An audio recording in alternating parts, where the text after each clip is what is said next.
Bonjour, dans cette vidéo je vous explique la différence entre un moteur asynchrone et un moteur synchrone. Avant de commencer, n'oubliez pas de vous abonner si vous êtes nouveau et aussi de nous laisser un pouce bleu si cette vidéo vous fera plaisir.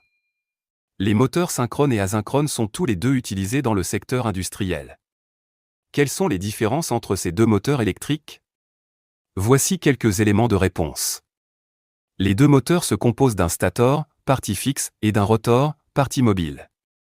La différence entre moteur synchrone et asynchrone vient du rotor.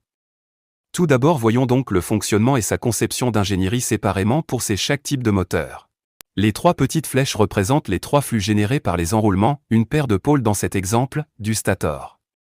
Ces flux varient selon la valeur instantanée du courant qui les traverse et sont dans l'axe des enroulements. La plus grande des flèches représente la résultante magnétique des trois autres champs axiaux.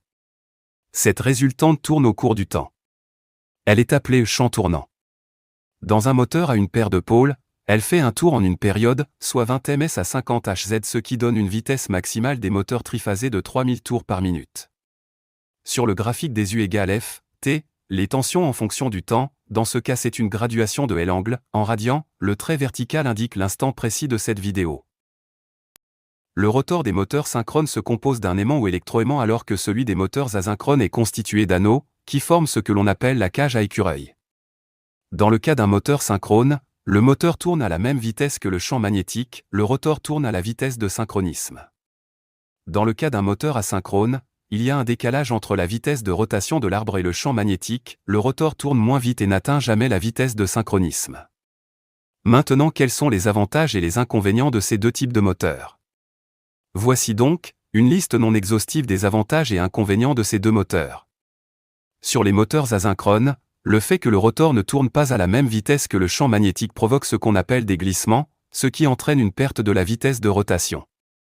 Ce problème ne touche pas les moteurs synchrones, qui ont au final un meilleur rendement. Le démarrage direct des moteurs synchrones est impossible alors que les moteurs asynchrones peuvent être lancés directement sur le réseau. L'un des grands inconvénients du moteur synchrone est qu'il décroche si l'on dépasse le couple maximum. La vitesse d'un moteur synchrone reste fixe, peu importe la charge. Cela peut être un véritable atout dans certaines circonstances. Les deux moteurs peuvent facilement varier leur vitesse grâce à un variateur. Rappelez-vous, les moteurs asynchrones, moteurs monophasés et moteurs triphasés, sont les moteurs les plus utilisés dans l'industrie car ils sont moins chers et moins volumineux que les moteurs synchrones. Ils sont plus simples à entretenir et très résistants, les bacs des électroaimants des moteurs synchrones sont difficiles à entretenir. Ils proposent un très grand choix d'applications, on peut pratiquement tout faire avec un moteur asynchrone. La plupart des machines industrielles peuvent être entraînées grâce à un moteur asynchrone et la variation de vitesse est très facile à mettre en place.